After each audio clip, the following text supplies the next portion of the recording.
On today's episode of the DCeric Show, I take you back to 1998 with Need for Speed 3 Hot Pursuit for the PlayStation. I got my hands on Need for Speed 3 Hot Pursuit when it came out on the Greatest Hits collection, and I was amazed by the first two Need for Speed games that I had to buy this one. Need for Speed 3 brings back the tournament and knockout modes, but if you didn't notice already, it added another mode, which is Hot Pursuit. In Hot Pursuit mode, you try to get first place. Of course, along the way you have cops which try to stop you from completing your mission. In the PC version, you can be the cop, which allows you to stop other racers from finishing the race. Need for Speed 3 has a wonderful track layout with great environments. Though the tracks don't take place in real-life cities, deserts, or forests, the tracks were well developed. There is 14 tracks in the game, with 5 being exclusive to the PlayStation. 9 of the tracks were later reused in Need for Speed High Stakes, which could be unlocked on the PC version. The 5 exclusive tracks for PlayStation can only be used in time trial modes. There is a big list of luxurious licensed vehicles in the game that include Ferraris, BMWs, Lamborghinis, and many more. There's also one unlicensed vehicle called El Nino, which can be unlocked beating Knockout mode on Expert. In Need for Speed 3 Hot Pursuit, you and a friend can beat the cops to get first or second place via multiplayer mode on the PlayStation version. The PC version had an online multiplayer, but these days you won't be finding anybody to connect to, as online multiplayer has lost support. The graphics in the game were great for 1998, and I found it looked a lot better than previous versions of Need for Speed. The PC version, however, got a more updated visual party with DirectX 7, which meant more crisp textures and more realistic vehicles. The sound in the game is alright. I really love the music tracks, but of course there is only a few tracks to enjoy, so that does get bland after listening to the same track over and over again.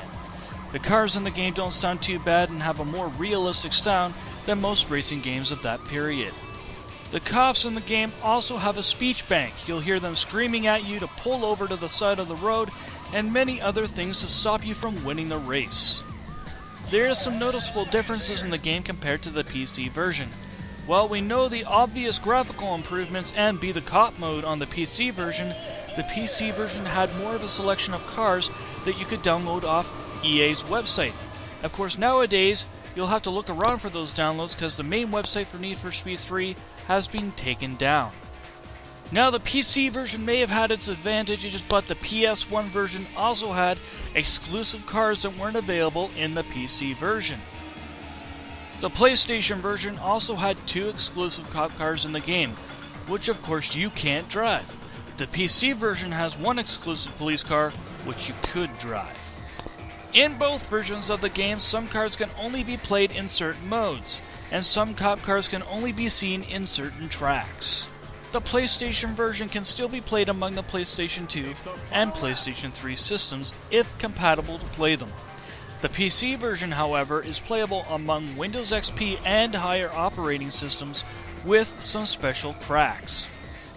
The PC version also has a Need for Speed modding community, which will allow you to download custom-made vehicles as well as tracks, also customizations to the main menu, and other tweaks.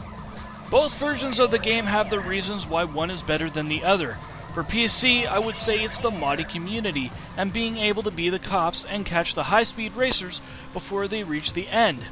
For PlayStation, it's being able to play the game without using cracks and the extra tracks which are not available in the PC version. Well, I guess I've come to the end of the show. I really like this game a lot. In fact, it's made me a fan of the series ever since. And I've also started my own collection in the series. Even though the PSX version lucked out on the Be a Cop mode, it doesn't stop the fun. It's still very much an enjoyable game. You can find Need for Speed 3 Hot Pursuit for both PC and PlayStation on eBay or your local game shop. I hope you enjoyed this episode and come back to see another game I couldn't keep my hands off of.